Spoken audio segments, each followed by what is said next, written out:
There was plenty of claims of mis and disinformation from both sides during the Voice referendum campaign. Exit polling following that major event shows overwhelming support for truth in political advertising.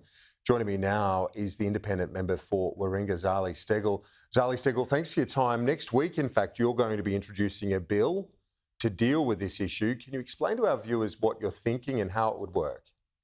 Well, absolutely, and thank you. We know 9 in 10 voters actually want this. They want political advertising that they can trust. So I am introducing a private members bill, which is called Voter Protections, which is essentially bringing into political advertising the very same protections we have for consumer advertising to protect people when they are making consumer transactions. So we have well-established laws and processes that require consumer advertising and promotions to have to be careful around misleading and deceptive claims or incomplete claims. And there are clear processes of how that is dealt with. So I'm simply suggesting that politicians should be held to the same standards as the rest of the community. As you mentioned, there was a poll in the wake of the referendum that had nearly 90% supporting truth in political advertising legislation. I'm sure you've reached out to your colleagues in the Parliament. What sort of feedback are you getting? Will you get their support? Absolutely. Well, the crossbench is in support and very much supports these measures. And I have been having these discussions with the government. They actually supported these measures when they were in opposition in the previous Parliament. They have indicated support. We have had a joint standing committee do an interim report recommending these style of legislation be passed. I have asked the Prime Minister in question time, and he's indicated that yes, he's willing to discuss it and look at it. We know the Minister for State, Don Farrell, has also indicated a positive approach to legislating consumer-style protections for voters, so truth in political advertising. So now the question is moving that to political will to action, right? Political parties tend to have taken advantage of these loopholes in the past, and both sides are guilty of it.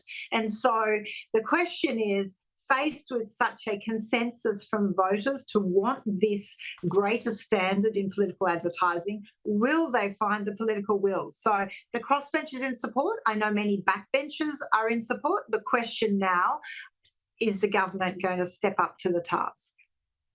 And you'll be introducing that next week. On a few other issues, have you had much feedback from constituents on the Optus outage yesterday, and was the company's response sufficient in your view?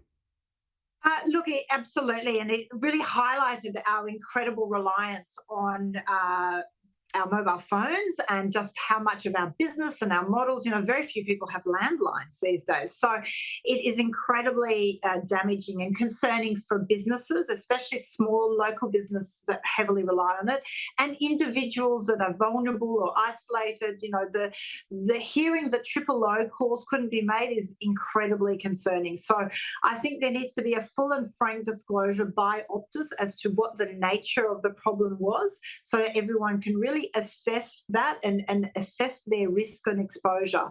I am hearing concerns from constituents about it, and in particular when it comes to safety and businesses.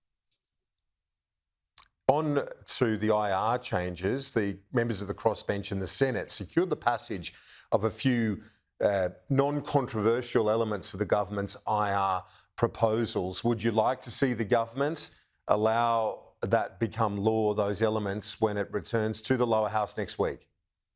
Absolutely, and I understand that amongst the crossbench members of the lower house, there will be actions taken to pressure the government to prioritise those pieces of legislation for debate immediately, so that they can be passed and come into action, so that as of 1st of January, we have those much needed support when it comes to post-traumatic stress for first responders, around domestic violence. These are key parts of legislation.